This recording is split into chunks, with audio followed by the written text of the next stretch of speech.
Hello students. Theory हम काफ़ी पढ़ चुके हैं। इलेक्ट्रिक पोटेंशियल और कैपेसिटेंस हमारा चैप्टर चल रहा है। थ्योरी हम काफ़ी डिस्कस कर चुके हैं।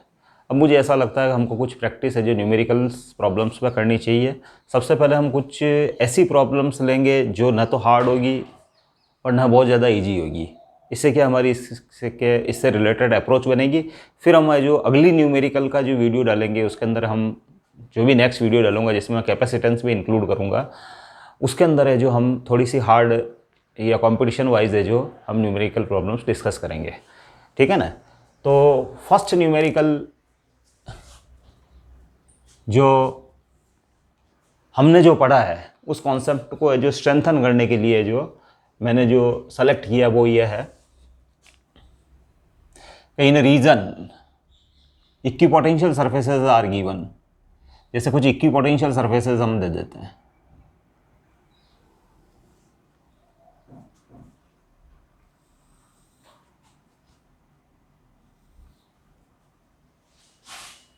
ये एक इक्विपोटेंशियल सरफेस है बच्चों और ये 30 डिग्री का एंगल बना रही है। It is 10 volt. ये इसके पैरेलल सेकंड नंबर की equipotential surface, it is 20 volt. It is 30 volt. It is 40 volt. ये बच्चों एक्स एक्सिस है ना, और ये वाई एक्सिस है। ये सब इक्विपोटेंशियल सरफेसेस एक दूसरे के पैरेलल है। जनरली आपने देखे होगा equipotential surfaces are parallel to each other.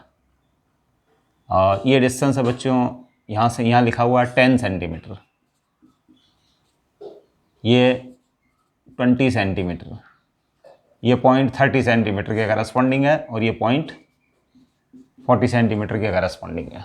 Understand. अब बच्चों आपको फाइंड करना है, फाइंड मैग्नीट्यूड ऑफ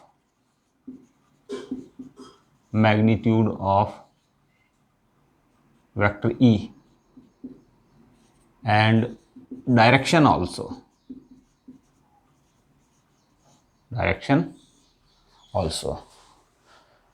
तो बच्चों ये न्यूमेरिकल जो है इलेक्ट्रिक फील्ड इंटेंसिटी और इलेक्ट्रिक पोटेंशियल के बीच में जो रिलेशन हमने डिराइव किया था प्रीवियस वीडियो में, E equals to minus dV/dN n cap, उससे रिलेटेड है।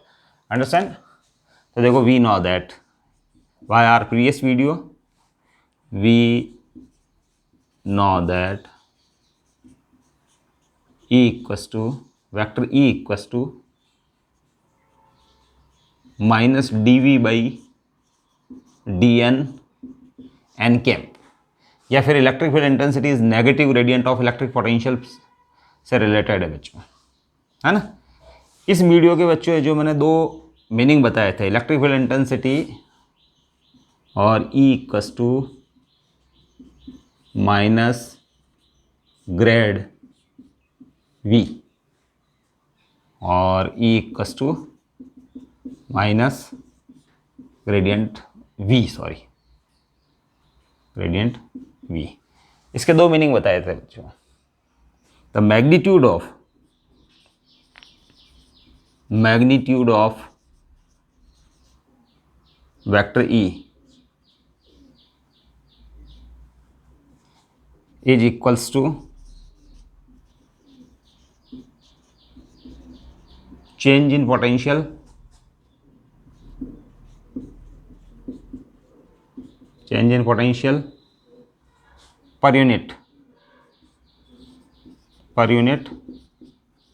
per unit displacement meant normal to equipotential surface।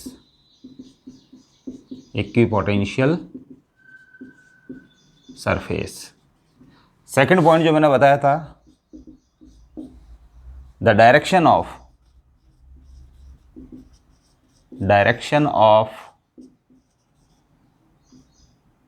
Vector E is in that direction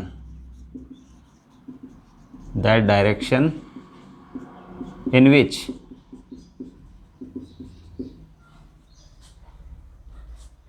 V decreases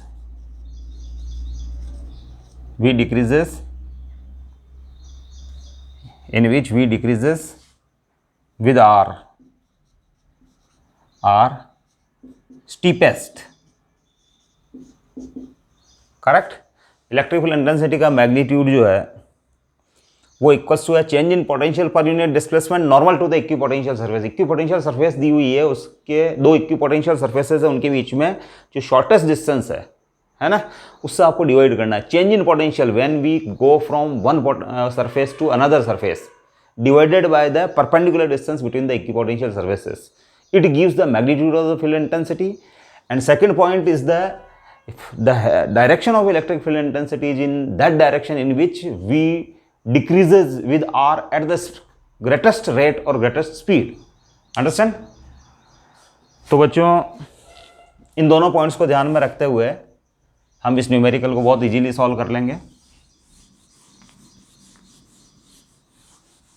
point number, हम क्या करेंगे, यहां से एक परपेंडिकुलर ड्रॉ कर देंगे, या एक लाइन बना रहा हूं बच्चों में, एक लाइन जो इन इक्विपोटेंशियल सरफेसेस के ऊपर है, जो परपेंडिकुलर हो।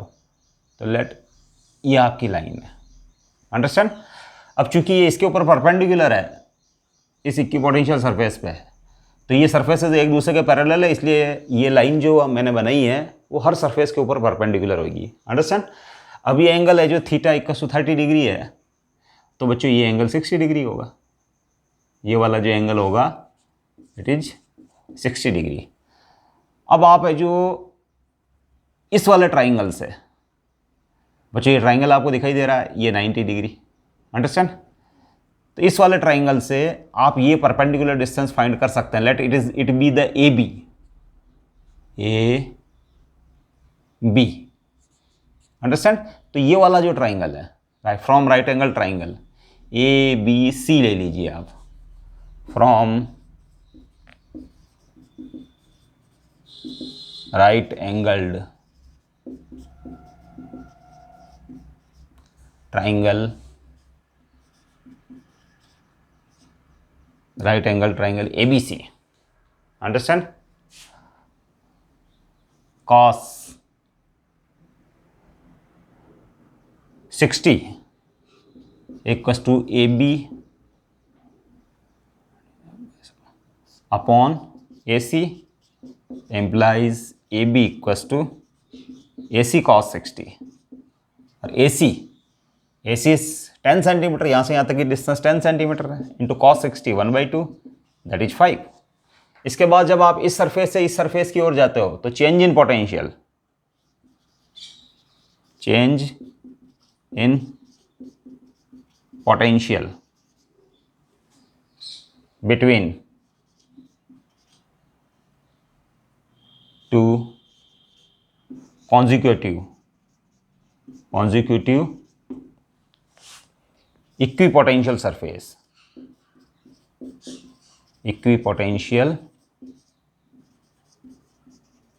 surface, that is 20 minus 10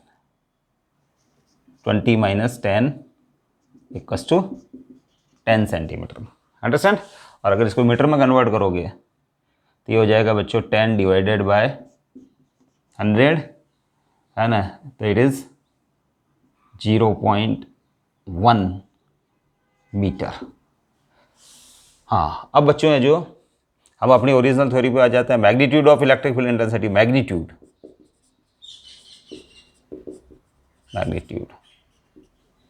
है ना। Change in potential, change in potential है बच्चों, अभी अभी हमने देखा था, equipotential surface change in potential, sorry ये वोल्ट में रहेगा, volt, change in potential, sorry ये वोल्ट में रहेगा, 10 वोल्ट। तो change in potential that is 10 volt,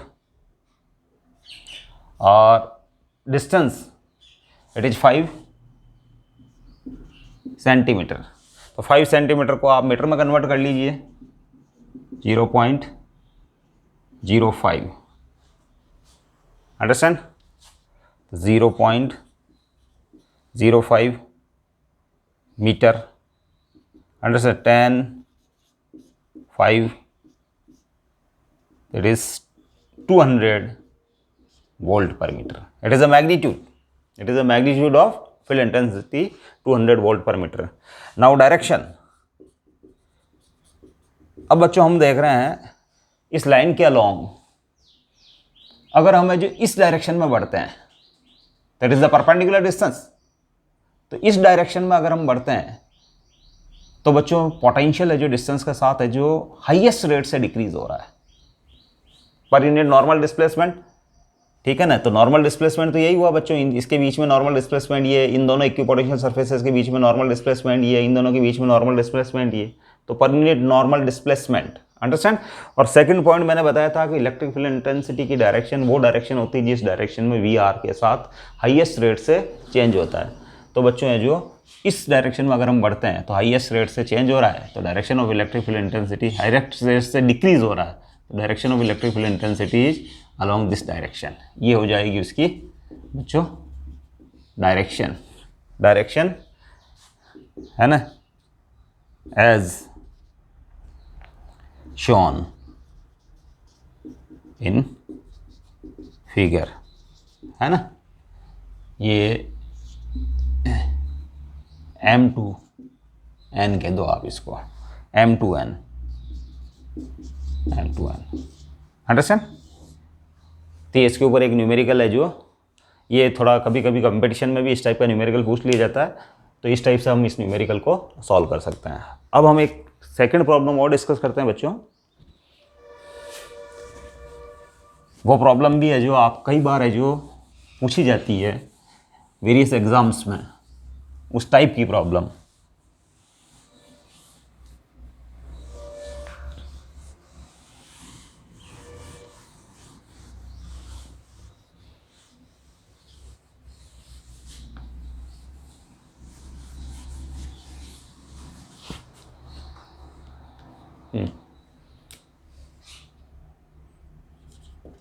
problem number 2, question 2,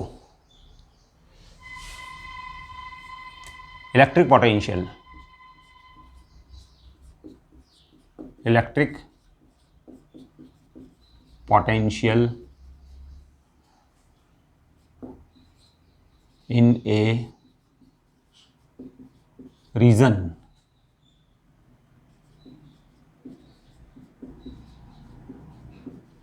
a region is given by V equals to 80x square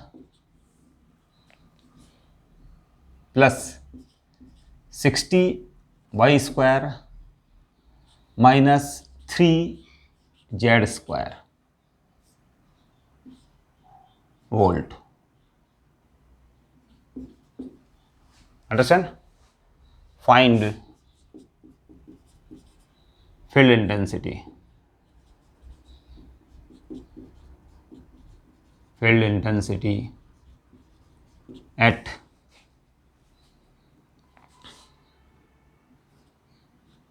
-2 meter, 3 metre and 6 metre. इस पॉइंट के ऊपर आपको है जो फील्ड इंटेंसिटी फाइंड करनी है। तो बच्चों हम जानते हैं ये वाला जो न्यूमेरिकल है इसके अंदर इलेक्ट्रिक पोटेंशियल डायरेक्शन पर डिपेंड कर रहा है, यानी एक्स वाई और जेड के ऊपर है जो डिपेंड कर रहा है। तो हमारे पास जो कॉन्सेप्ट है हम पहले हमारे न्यूमेरिकल्स में उसी सेम है जो जब इलेक्ट्रिक पोटेंशियल और फील्ड इंटेंसिटी के बीच में जब रिलेशन बताया था तो electric field intensity is negative gradient of electric potential, और उसके अंदर मैंने 2 केस डिस्कस किए थे, एक जब v डायरेक्शन पर डिपेंड करता हो और सेकंड केस था जब v है जो r के साथ सिमेट्रिकली हर डायरेक्शन के अंदर है जो आइडेंटिकली चेंज होता हो। अंडरस्टैंड? तो इस वाले केस के अंदर फर्स्ट केस जो है इससे रिलेट करता है कि E equals to minus grad B, और इसको अगर अपन डिटेल से लिखें तो E equals to minus gradient का मीनिंग ये होता है बच्चों डेल एक्स आई केप और वी आई केप और del V del y j cap del V del z k cap. Understand. अब आपको क्या करना है, इनके पार्शियल डेरिवेटिव है जो लेने हैं आपको, तो find it del V by del X, del V by del X. और del V by del X करते समय, पार्शियल डेरिवेटिव करते समय हम वाई और जेड को कांस्टेंट मानेंगे। तो it is the del V by del x, it is 80x square. तो 80 और x स्क्वायर का डिफरेंशिएशन 2x 160x। अंडरस्टैंड। इसी टाइप से बच्चों del V by del y, और एक्स जेड को हम कांस्टेंट मानेंगे, तो ये हो जाएगा 60 और वाई स्क्वायर का हो जाएगा 2y वाई 120y, और del V by del z भी हम कैलकुलेट करेंगे एक्स और वाई को कांस्टेंट मानते हुए, तो it will be -3 and Z square that is 2z that is -6z। Understand. अब बच्चों ये वैल्यूज है हम इसमें पुट कर देंगे, तो vector E equals to -160 x i cap -120y j cap and +6z k cap. आपने जो ये वैल्यूज इस इक्वेशन में पुट की और ब्रैकेट भी ओपन कर दिया आपने। Understand. Now vector E at -2 metre 3 metre 6 metre है ना, इन कोऑर्डिनेट्स के ऊपर है जो ये वाला जो पॉइंट है जो ये कोऑर्डिनेट रखता है, उस पॉइंट के ऊपर फील्ड इंटेंसिटी के लिए ये वैल्यूज हम इसमें पुट कर देंगे। It is the x coordinate, it is the y coordinate, it is the z coordinate. तो वेक्टर ई इक्वस टू हो जाएगा बच्चों -160 एक्स हो जाएगा बच्चों -2 आई केप -120 वाई हो जाएगा 3 j cap +6 z is 6। Understand. और it is the k cap.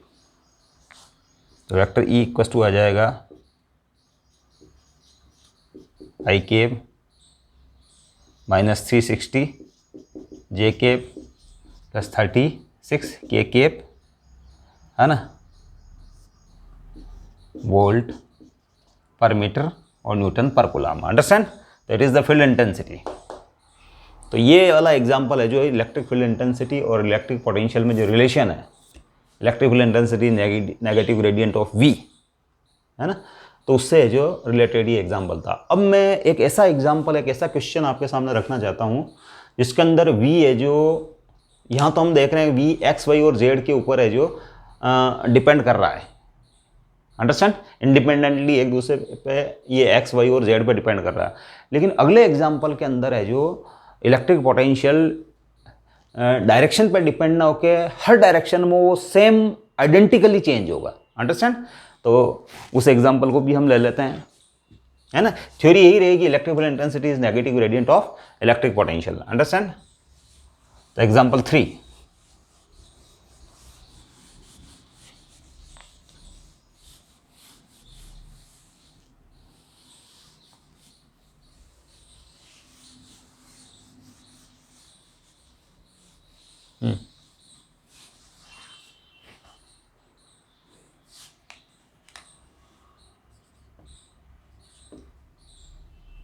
let electric potential in a region varies as V equals to 343 by R volt. Understand? Find vector E, find vector E at a point whose position vector is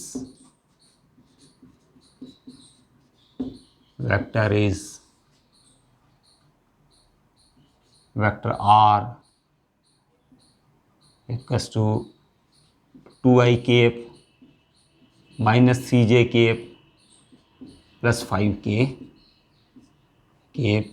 metre. मतलब electric potential. अब बच्चों ये electric potential हर direction में identically change हो रहा है are के साथ। अंडरस्टैंड? जैसे किसी पॉइंट चार्ज के कारण इलेक्ट्रिक पोटेंशियल जो होता है वो है जो आर, ऐसा पॉइंट जहाँ स्मॉल क्यू चार्ज पड़ा हुआ है उससे वे सभी पॉइंट जिनकी डिस्टेंस स्मॉल आर है उन जगह इलेक्ट्रिक पोटेंशियल सेम होता है और इक्की पोटेंशियल सरफेस आपको एक स्फीयर मिलती है। तो ये उसी टाइप का मैटर है कि यहाँ है जो इलेक्ट्रिक पोटेंशियल है जो आर के साथ वेरी कर रहा है। अगर इसकी इक्वी पोटेंशियल सरफेसेस बनाएंगे तो it will look like a sphere. Understand? तो बच्चों ये हर डायरेक्शन के अंदर है जो आइडेंटिकली चेंज हो रहा है ना, सेम मैनर में चेंज हो रहा है। किसी डायरेक्शन स्पेशल के अंदर इसकी वैल्यू किसी अलग रेट से चेंज हो रही हो, ऐसी बात इस केस में नहीं। हर डायरेक्शन में वो इक्वल रेट से चेंज होता हुआ मान सकते हैं अपन। अंडरस्टैंड? अब बच्चों हमारे पास तो एक ही थ्योरी है, एक ही कॉन्सेप्ट है हमारे पास कि ई इक्वस टू है ना minus gradient B. Understand?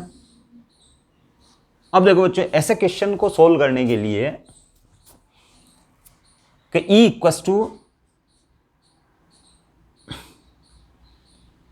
Vector E equals to minus D V by D R N cap, E equals to minus D V by D R N cap. पहले मैं यहाँ D N लिखता था। Understand? यहाँ D N लिखता था minus D V by D N N cap. अब बच्चों मैंने बताया था तुम्हारे को मेरे प्रीवियस वीडियो में कि ग्रेडियंट एक वेक्टर होता है जिसमें स्केलर क्वांटिटी डिस्टेंस के साथ वेरी करती है। तो ग्रेडियंट की डायरेक्शन बच्चों वो डायरेक्शन मानी गई है, उस वीडियो को अगर आप केयरफुली देखें एक बार और, तो ग्रेडियंट की डायरेक्शन वो डायरेक्शन होती है जिस डायरेक्शन में v डिस्टेंस के साथ हाईएस्ट रेट से इंक्रीज होता हो। स्केलर क्वांटिटी डिस्टेंस के साथ हाईएस्ट रेट से चेंज होती हो वो डायरेक्शन ग्रेडियंट की डायरेक्शन है। Direction of gradient. मैंने ग्रेडियंट ऑफ स्केलर फील्ड से एक वीडियो बनाया था, तो direction of gradient field, gradient, that direction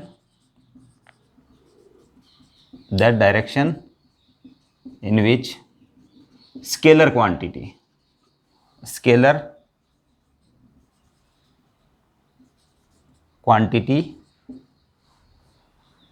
varies at highest rate increase होती है। अंडरस्टैंड?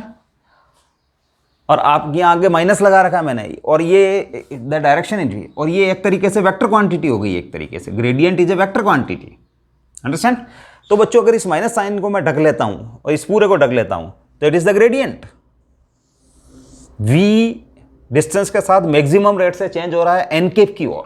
अंडरस्टैंड? और माइनस लगते ही है जो इलेक्ट्रिक फील्ड इंटेंसिटी की डायरेक्शन इस ग्रेडियंट की डायरेक्शन के अपोजिट डायरेक्शन। अंडरस्टैंड? तो बच्चों इस है जो इस बार है जो D V by D N, अब ये आर के साथ इस ऐसे केसेस के अंदर इक्वी पोटेंशियल सरफेसेस जो बनती है बच्चों इस टाइप से स्फेरिकल बनती है। These are the spheres. जैसे ये चार्ज पड़ा हुआ ये, तो बच्चों शॉर्टेस्ट डिस्टेंस जो होती है बच्चों ये होती है, it is along the radial direction, क्योंकि field electric potential radial direction में है जो चेंज हो रहा है रेडियल डायरेक्शन में, तो it is the shortest distance. आप इसको डी आर है,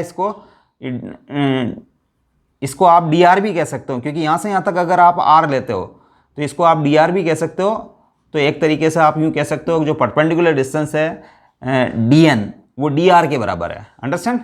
तो फिर मैं क्या करूँगा कि ई इक्वस टू डी, इस डी एन की जगह मैं डी आर पुट कर दूंगा। अंडरस्टैंड। तो अब आप क्लियरली देख सकते हैं इसमें E equals to minus D V by D R N cap. Understand. तो सबसे पहले जो आप वी और आर में रिलेशन दे रखा है उससे D V by D R find करते हैं, D V by D R. Understand. तो ये हो गया बच्चों 343 अपॉन आर।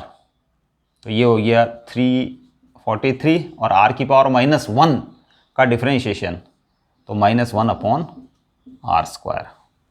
अंडरस्टैंड। फिर माइनस वाले साइन को अगर मैं इधर शिफ्ट कर देता हूँ तो minus D V by D R equals to 343 by R square. Understand. तो electric field intensity E equals to हो रहा है 343 R square and R cap. R cap ये एन केप की जगह है जो D V by D R N cap है, एन केप है जो यहाँ आर केप होगा क्योंकि इक्विपोटेंशियल सरफेसेज जो ऐसे गैसेस के अंदर है जो these are the equipotential surfaces. जैसे सेंटर पे क्यू चार्ज पड़ा हुआ है, इट इज़ आर और इट इज़ डी आर, जिसको डी एन भी कह रहा हूँ मैं, D R that is D N. और रेडियल डायरेक्शन के अंदर है जो इलेक्ट्रिक पोटेंशियल है जो आर के ऊपर डिपेंड करते हुए रेडियल डायरेक्शन के अंदर है जो चेंज होता है। अंडरस्टैंड। तो it is the direction of R cap, है ना, D V by D R, है ना। अब आर बढ़ने के साथ वी कम हो रहा है, आर बढ़ने के साथ वी कम हो रहा था, वी इस डायरेक्शन में कम हो रहा है बच्चों, वी डिक्रीजेस। तो ये डायरेक्शन है जो बच्चों एम्प्लाइज ई की डायरेक्शन है बच्चों, ई डायरेक्शन, यानी ई की डायरेक्शन आर केप की डायरेक्शन है। अंडरस्टैंड। अब बच्चों इस न्यूमेरिकल को हम यहां से सॉल्व कर सकते हैं। इस न्यूमेरिकल को हम यहां से सॉल्व कर सकते हैं। R square vector E equals to 343 R square. R cap को लिख सकता हूं बच्चों मैं vector R upon R, vector R upon R. It is R cap, मतलब आपने क्या लिखा है, आर केप की जगह vector R upon magnitude of R, it is unit vector. Understand. तो आपने इसको यहां से ऐसे लिखा है। तो ये हो जाएगा बच्चों 343 vector R upon R cube. Understand. अब बच्चों आर की वैल्यू पुट कर देंगे बच्चों। आर जो बन रहा है आपके 343 2i माइनस 3j, तो आर का मैग्नीट्यूड जो बन रहा है,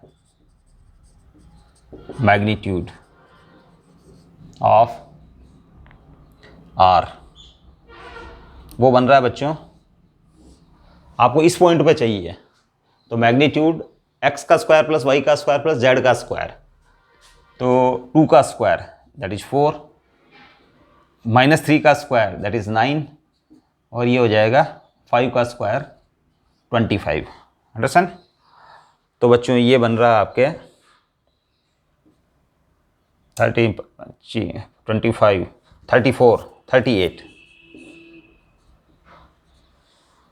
38। तो फिर आपके लिए जो ये हो गया 343 और it is the R cube. तो R cube it means √38 cube and vector R, R की जगह हो जाएगा बच्चों 2i minus 3j plus 5k cap. Understand. तो ये आपके है जो electric field intensity vector form में, ये आपके रिजल्ट आएगा। अंडरस्टैंड बच्चों। तो जब है जो वी आर के साथ सिमेट्रिकली हर डायरेक्शन में सेम आइडेंटिकली मैनर में चेंज होता हो, तो आप इस न्यूमेरिकल को इस टाइप से सॉल्व कर सकते हैं। अंडरस्टैंड। और अगर आप इसको ग्रेडियंट वाले तरीके से ही अगर सॉल्व करना चाहें तो उस तरीके से भी हम इसको सॉल्व कर सकते हैं। Understand?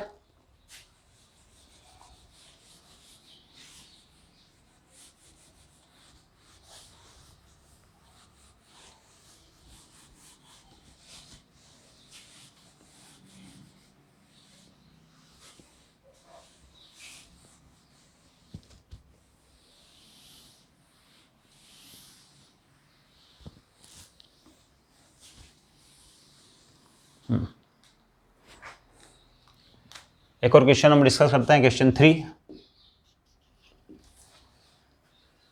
Electric field intensity.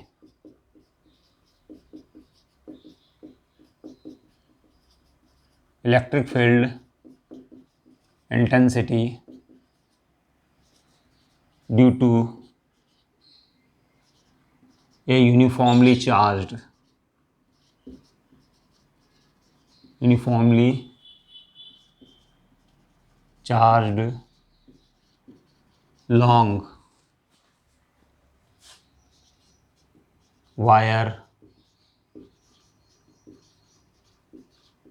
long wire is given by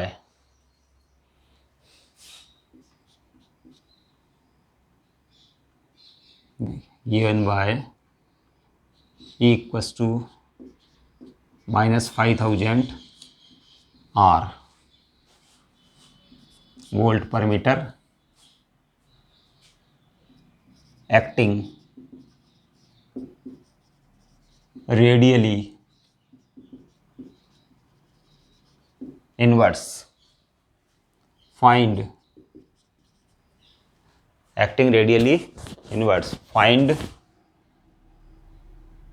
VB minus VA if RA equals to 0.3 meter and RB equals to 0.6 meter. Understand? हाँ, अब बच्चों ये मैटर क्या है? Collect it is a long wire, है ना, लॉन्ग वायर।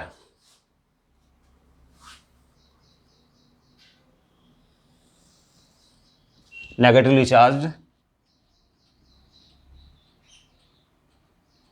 Long wire. अब negatively charge अगर लॉन्ग वायर है तो फील्ड इंटेंसिटी है जो बच्चों इस पॉइंट पे है ना, इस डायरेक्शन में होगी। अगर मैं एक सिलेंडर बना लूँ तो it will be A radial direction, ये फील्ड इंटेंसिटी की डायरेक्शन होगी बच्चों ई। अंडरस्टैंड? और आपको पता हो इस टाइप के रिलेशन क्या थे। अगर ये पॉजिटिवली चार्ज था तो अगर ये पॉजिटिवली चार्ज होता तो E equals to 2k lambda by R cap. ये रिलेशन है जो जनरली अपन इलेक्ट्रोस्टैट्स वाले चैप्टर में हम डिराइव करते हैं। अंडरस्टैंड? तो यहाँ है जो लैम्डा 2k लैम्डा की जगह -5000 आया है। अंडरस्टैंड? इसका मतलब lambda is negative, linear charge density negative है। इसका मतलब ये नेगेटिवली चार्ज है और फील्ड इंटेंसिटी की डायरेक्शन है जो इस ओर होगी, रेडियल डायरेक्शन में, इनवर्स इस ओर नहीं होगी। अंडरस्टैंड? अब बच्चों है जो we know that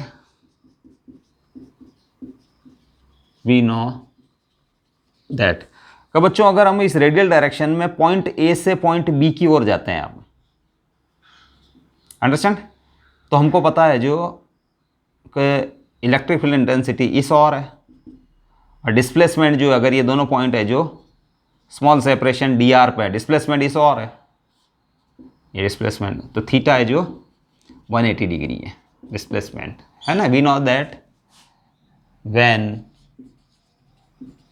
we go from A to B, है ना, थीटा इक्वल्स टू 180 डिग्री। ठीक है ना।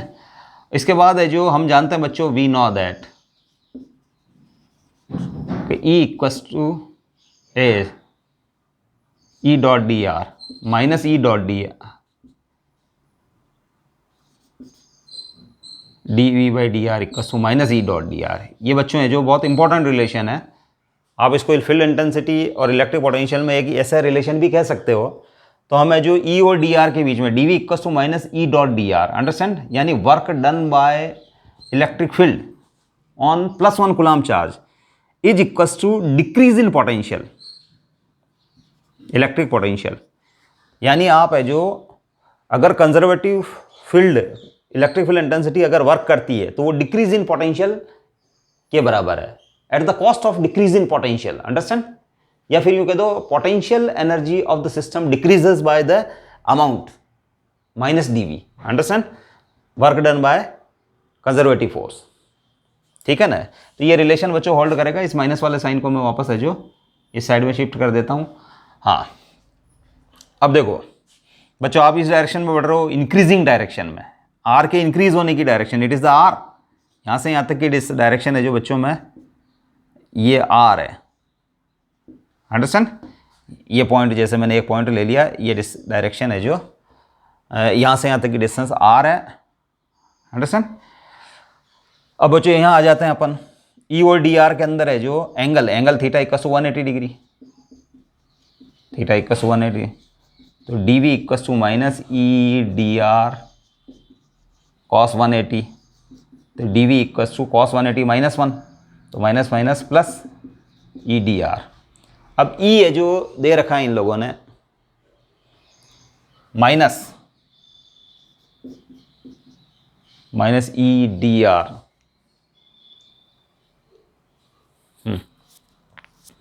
अब इस डायरेक्शन में बढ़ते हैं तो minus E D R minus E दे रखा है बच्चों, ई का मैग्नीट्यूड दैट इज 5000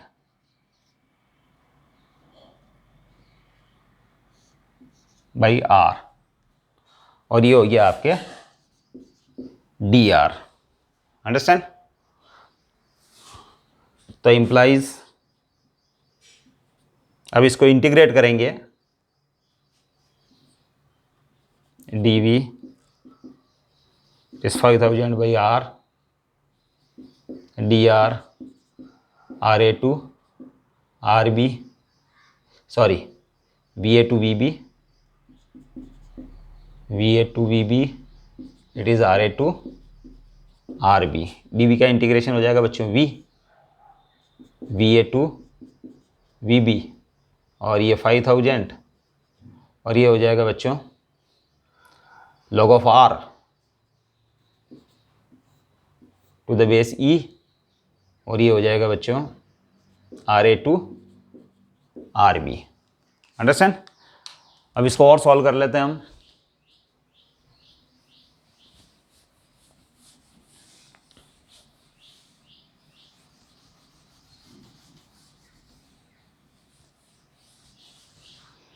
इसको और सॉल्व कर लेते हैं हम। V B minus V A equals to 5000 log of, एक बार अपर लिमिट पुट कर रहा हूँ, एक बार लोअर लिमिट आर ए, तो V B minus V A equals to 5000 log of R B upon R A, 5000 log of R B is 0.6 upon R A is 0.3, that is 5000 log of, ये इससे cut जाएगा बच्चों, 2 आएगा, ये 5000 और 0.693, इसकी value हम जानते हैं बच्चों, log of 2 to the base 8 0.693। तो इसको सॉल्व करने पर है जो रिक्वायर्ड वैल्यू बच्चों आ जाएगी, आप इसको हटा दीजिए, तो ये हो जाएगा 693 इंटू 5, अंडरस्टैंड।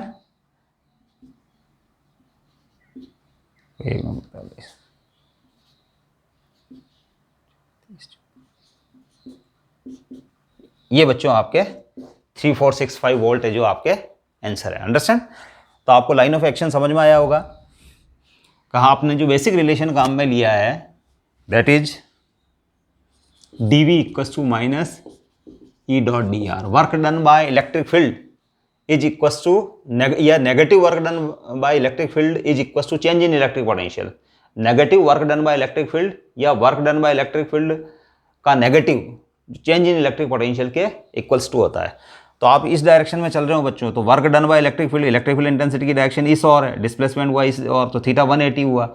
तो बच्चों इस कंडीशन में E dot D R cos 180 minus 1 होता है, माइनस माइनस प्लस हो गया, तो D V equal to plus. Understand?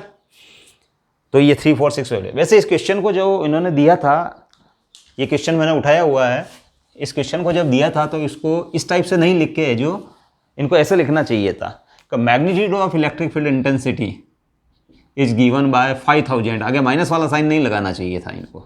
हाँ, ये मैग्नीट्यूड है, और डायरेक्शन है जो यहाँ अलग से सेपरेटली लिखनी चाहिए थी, डायरेक्टेड इनवर्ड्स।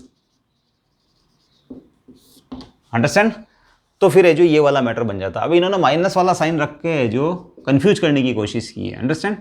तो आप समझ लें इसको कि ये माइनस वाला साइन एक तरीके से नहीं है, इट इज़ द मैग्नीट्यूड, लेकिन डायरेक्टेड इनवर्ड्स। इसका मतलब ये है कि इलेक्ट्रिक फील्ड इंटेंसिटी जो जो डिस्टेंस बढ़ेगी इस चार्ज से, इलेक्ट्रिक फील्ड इंटेंसिटी का मैग्नीट्यूड कम होगा, लेकिन इसकी डायरेक्शन है जो इस और है, तो दैट इज द, ये नेगेटिवली चार्ज है। अंडरस्टैंड? इसके बाद एक अगला न्यूमेरिकल और बताता हूं मैं आपको।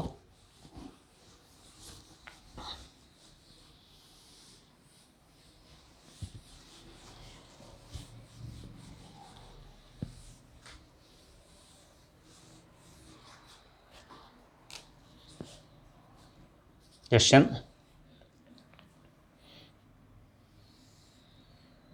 let it is the y axis,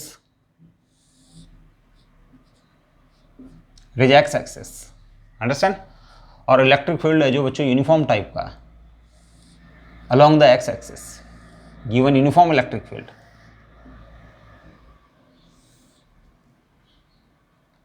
ठीक है बच्चों? हाँ, अब बच्चों ये एक पॉइंट है P, ठीक है ना, इसके कोऑर्डिनेट है A B 0, इस पॉइंट के कोऑर्डिनेट। इसके बाद ये अगला एक पॉइंट वो और है बच्चों Q, इसके कोऑर्डिनेट है बच्चों 2A 0 मीटर। इसके बाद एक पॉइंट है जो बच्चों यहाँ है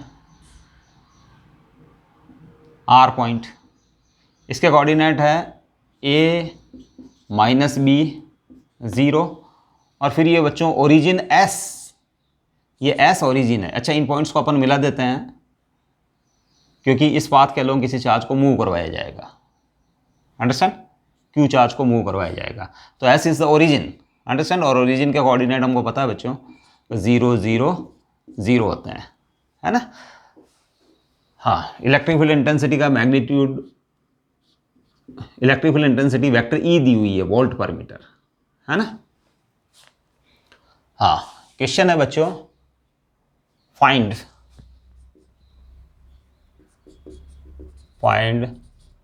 work done by electric field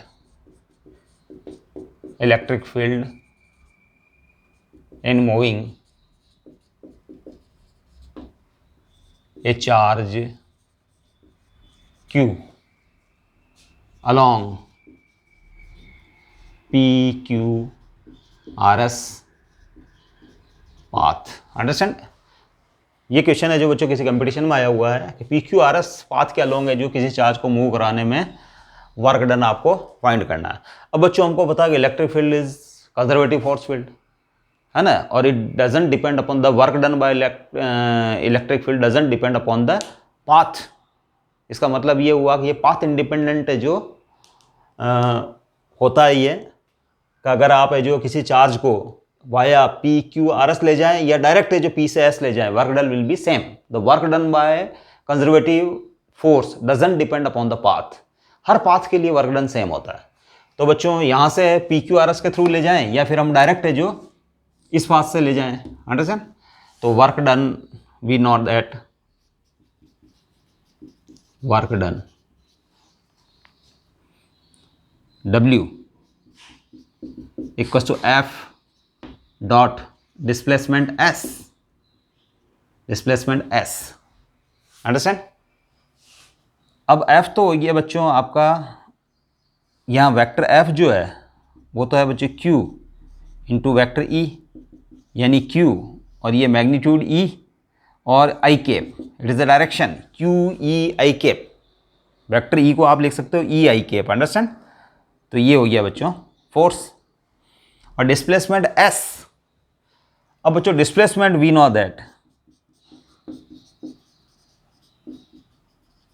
that कि जैसे पार्टिकल है जो बच्चों इस किसी फ्रेम के अंदर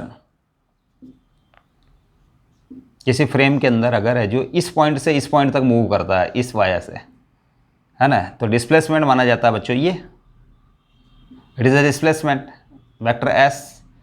तो ये जो अगर मैं इसका पोजीशन वेक्टर r1 है और इसका पोजीशन वेक्टर अगर r2 है, तो बच्चों vector r1 plus vector s triangle law से वेक्टर r2 के बराबर होंगे। तो वेक्टर s बराबर होता है r2 माइनस r1।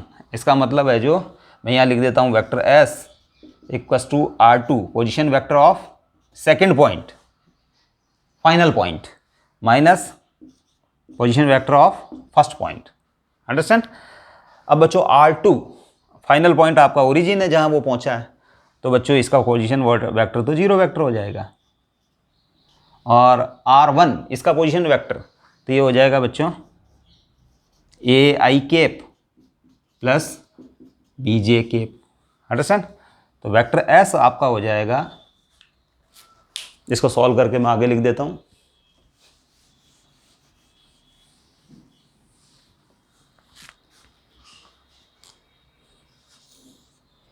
इसको मैं सॉल्व करके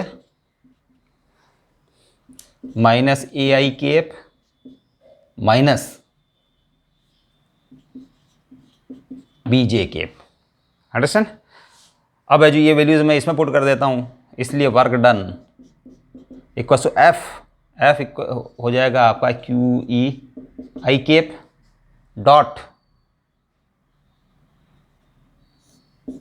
dot minus A I cap minus B J cap, understand. अब इस डॉट प्रोडक्ट को हम सॉल्व कर लेते हैं। तो देखो बच्चों इसके अंदर हमको पता है कि ये, एक बार मैं प्रॉपर तरीके से सॉल्व करके बताता हूँ। सबसे पहले इन दोनों का डॉट प्रोडक्ट लूँगा मैं, तो ये हो जाएगा बच्चों माइनस क्यू ई ए और आई डॉट आई, फिर इन दोनों का मैं डॉट प्रोडक्ट लूँगा, तो ये हो जाएगा बच्चों माइनस क्यू ई बी और आई डॉट जे। अब बच्चों आई डॉट जे ये ज़ीरो हो जाएगा, तो W इक्वस टू हो जाएगा माइनस क्यू ई ए, है ना, it is the work done, Q E A joule work, joule है जो वर्क हो जाएगा। तो बच्चों ये इस टाइप की एक प्रॉब्लम थी। अब मैं आपको एक और प्रॉब्लम सॉल्व करके बताता हूँ मैं, ये कंपटीशन के लिए एक इम्पॉर्टेंट है। ये कंजर्वेटिव नेचर ऑफ द